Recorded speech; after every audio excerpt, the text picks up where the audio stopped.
Yep. Uh, but what's not new, what is not new, is those statues. Those statues that everybody's pulling down. I have a very weird thought process about the statues. I want to hear your thoughts, and I'll tell you what my feeling is on it. Uh, what are your thoughts about all these? I guess there's just not just statues, but they're anything that shows the Confederate times, you know, of the U.S. So it's kind of hard for me. You know, I feel like I'm somewhere in between. I mean, I live right outside of Gettysburg, so you know, there's a lot there. And how I view it is, you know, it to a certain extent, it's still a piece of history. Um, in a place such as Gettysburg, where it's a history laden thing and not like a singular statue that to bring something, I feel like Gettysburg and places like that are telling a story um, of history. Do I like it? Do I love it? Absolutely not. Um, but I don't have to go if I don't want to. It's it's hard for me because I was hearing some things. So in my mind, okay, do we need to change the dollar bill? I mean, not the dollar bill, but do we need to change money because George Washington had slaves?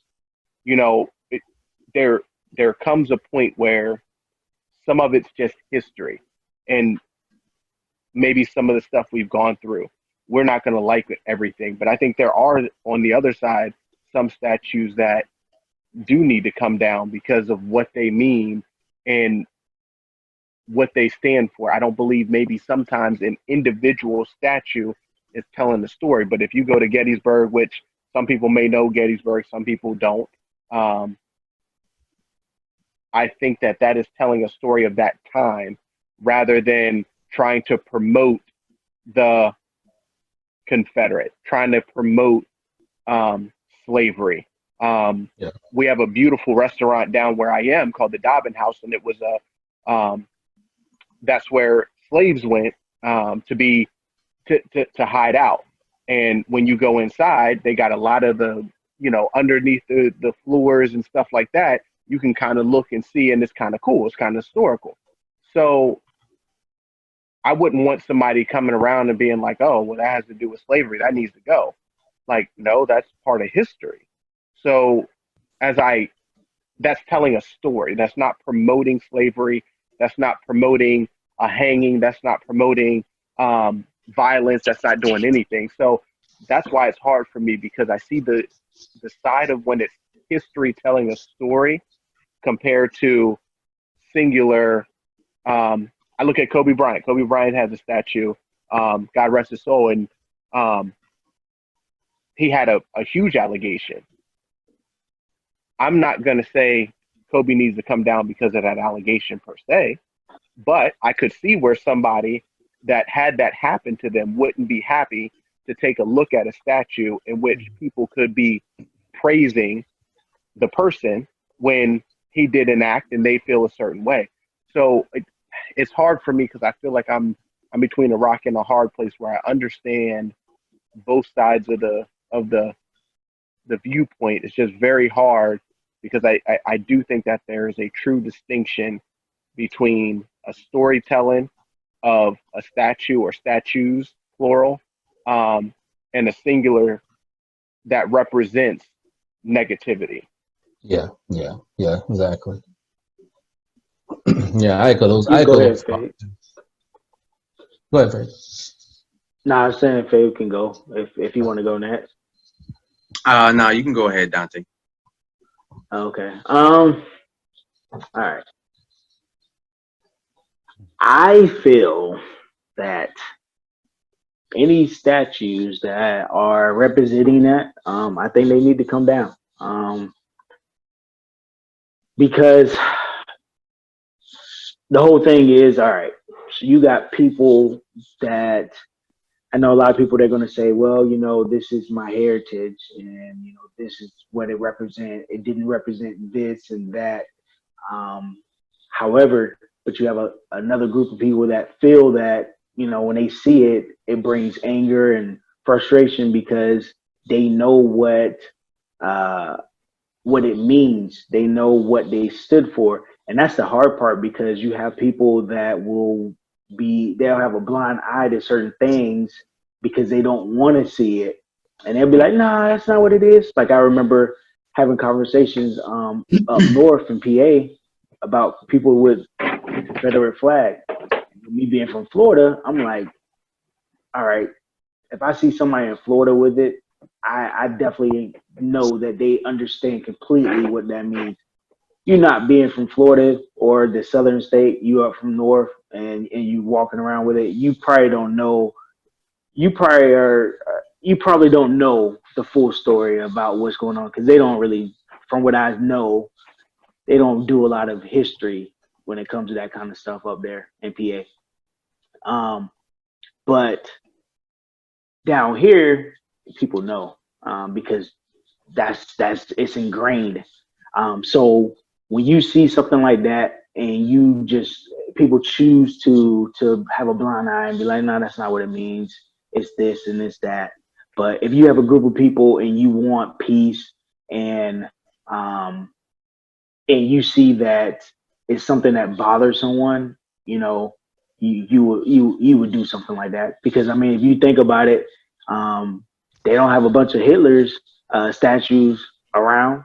Why is that? That's a part of history. But everybody knows that it's not right. Everybody knows that that's offensive. But I agree with what Jarrell said. I don't have a problem with having it in a museum. Gettysburg, I went there when I was in college, and it was very nice. I was very disappointed though how they had the black and white stuff or whatever. But it is what it is. But if you have a museum, that's different from having it out in public. It's different from having that stuff right in front of a courthouse where it's going to be seen by multiple people, different ethnic groups. So that's my problem is that if they had Hitler's statues out and about, okay, I can understand it, but they don't. And it's like, why do black people always have to fight and claw to get like certain things? Like the Jewish people, they didn't have to do that. Everybody respects that. They don't want to have that out there. But when it comes to black people, it's like, it's part of our heritage. Just get over it.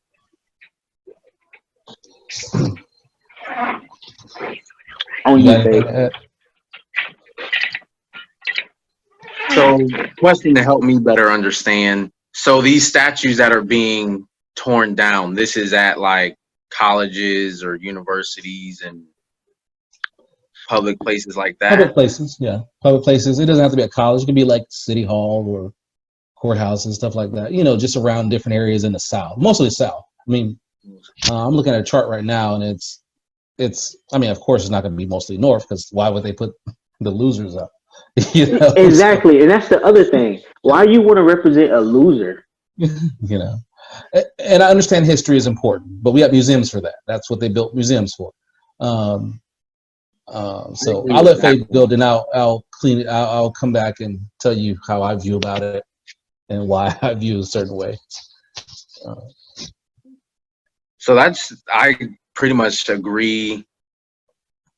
So hearing kind of both points, Dante and Jarrell being on different sides of the spectrum there, I see more so where it does have a place with history. It is kind of what it is.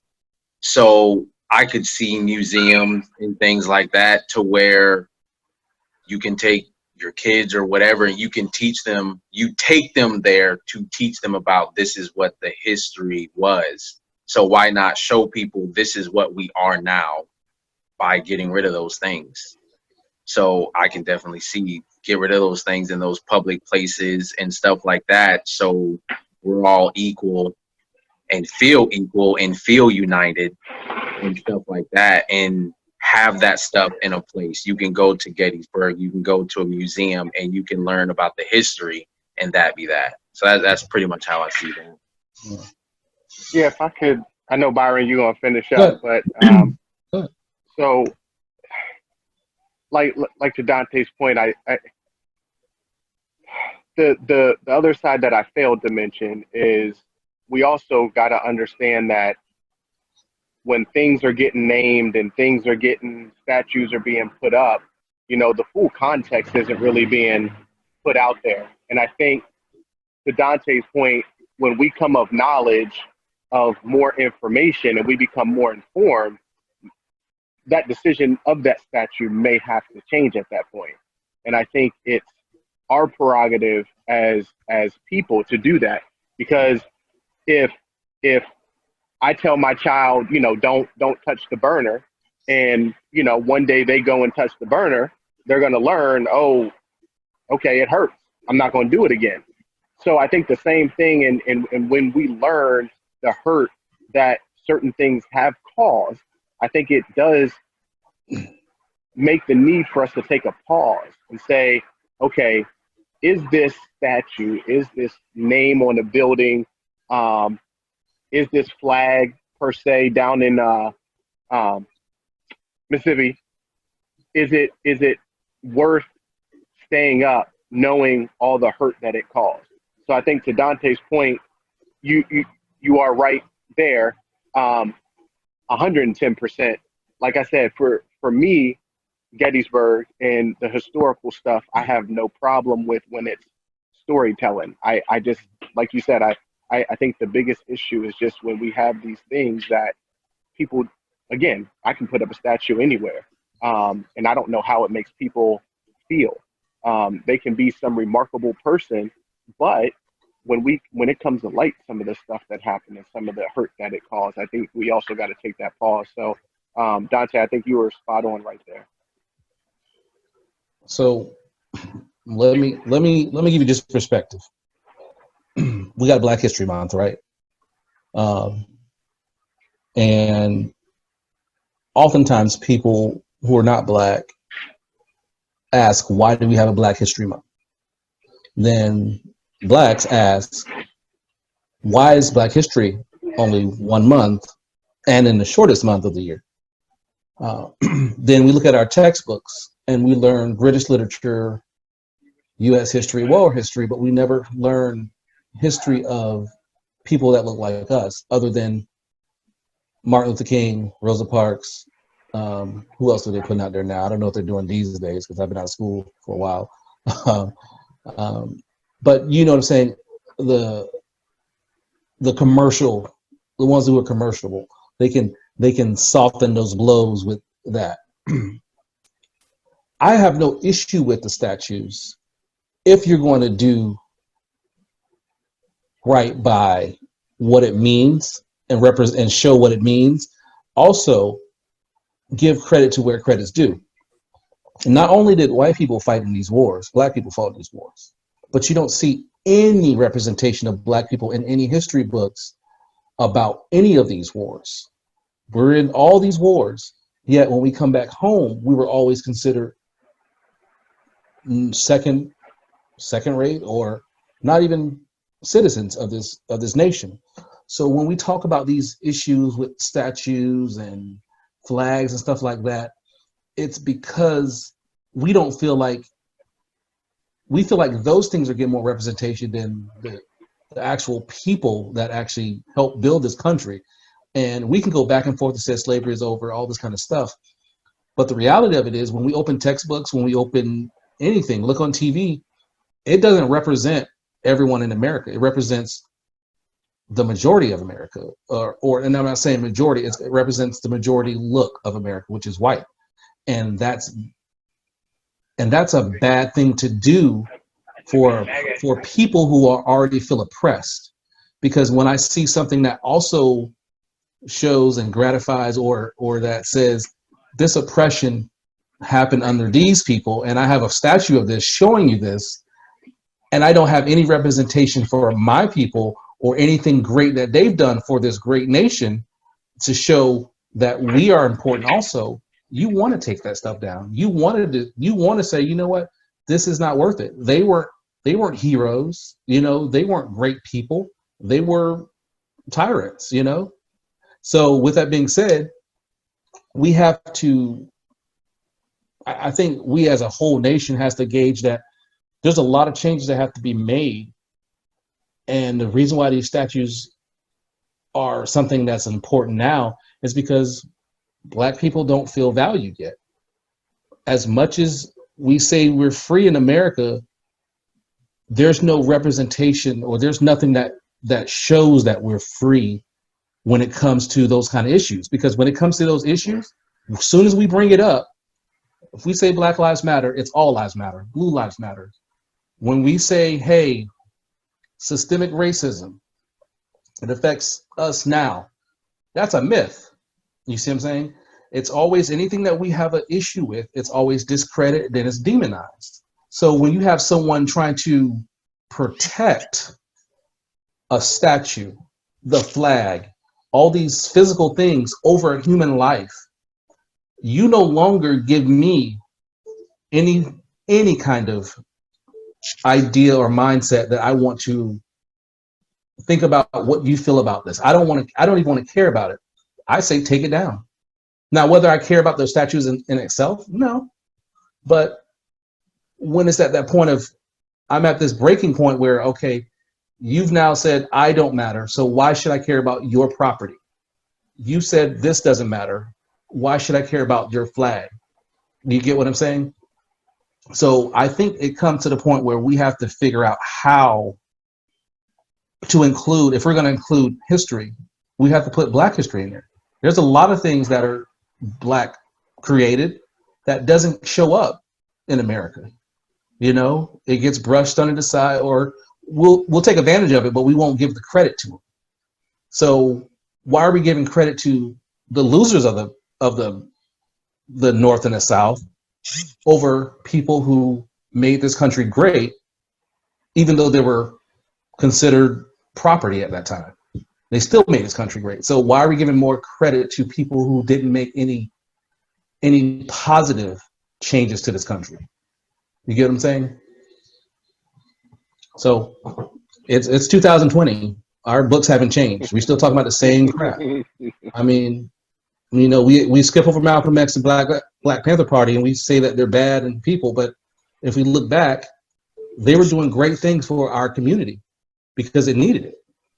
If the Black Panther Party was here, the real Black Panther Party was here today, there wouldn't be these police killings because the Black Panther Party was there to protect that situation. But, you know, when you talk about that, the first thing they think about is violence. That's the only thing they can think about. And I'm going to say this. Where in history, I want you to think about all history that you know, has any African or Black ever went out their way to kill white people? Where has that ever shown up? I mean, where have you seen Africans invade Europe? Where have you seen Blacks take over the North, the South, or anything and kill a bunch of Black people? I mean, a bunch of white people. Where has that ever happened? I mean, think about it.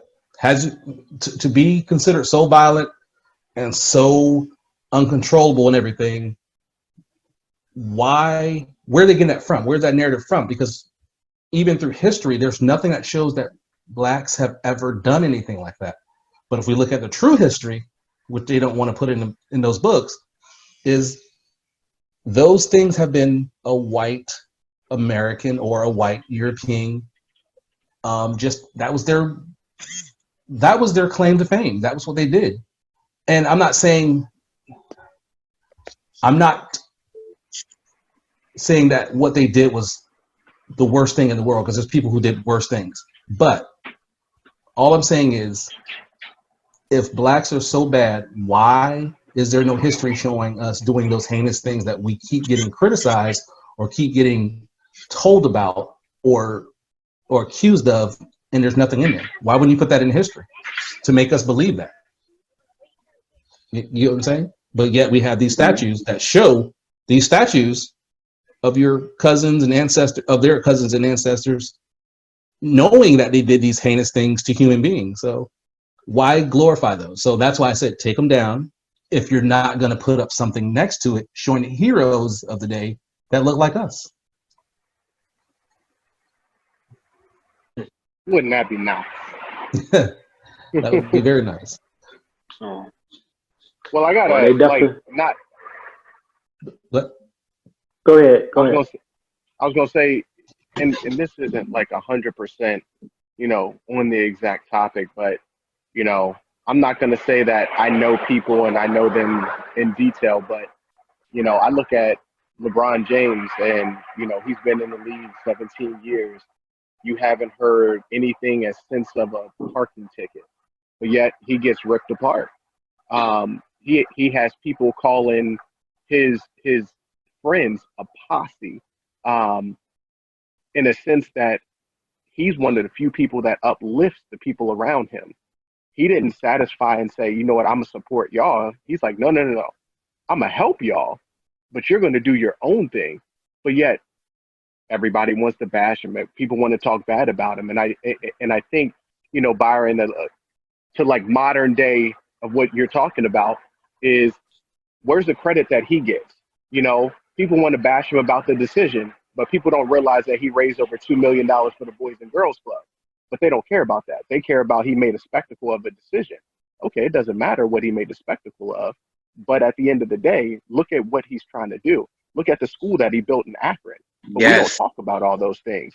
We don't uplift our African Americans when they're doing something that is positive.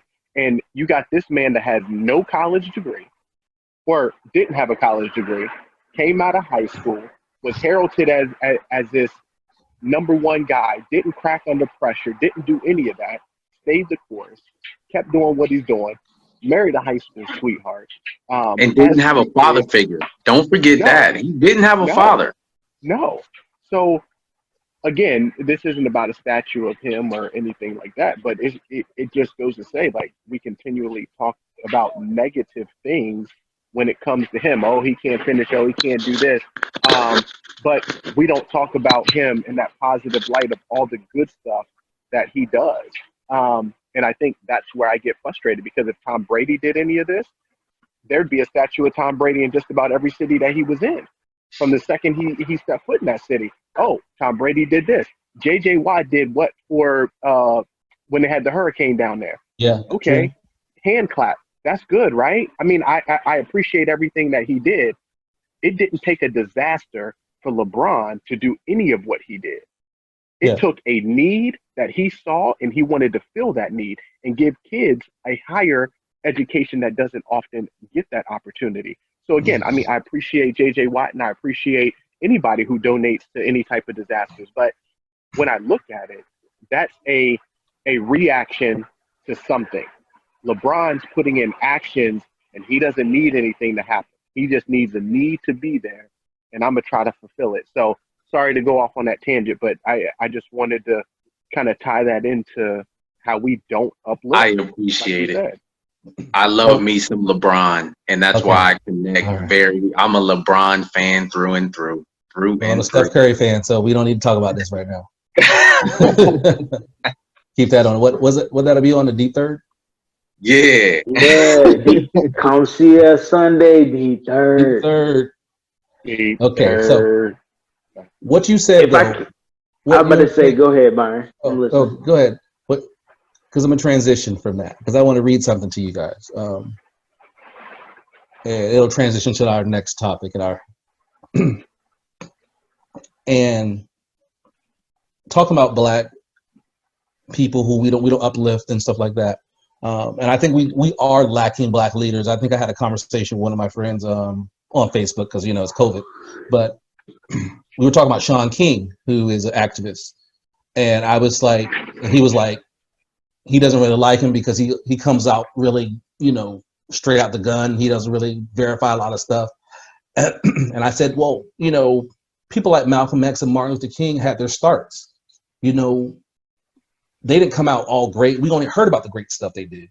But before that, you know, other than making movies about them, you didn't know about what they were failing at or what they weren't good at. If they weren't good at doing speeches, somebody had to help them write a speech. You know what I'm saying? If they weren't good at, you know, if you didn't talk about those topics because they weren't talked about.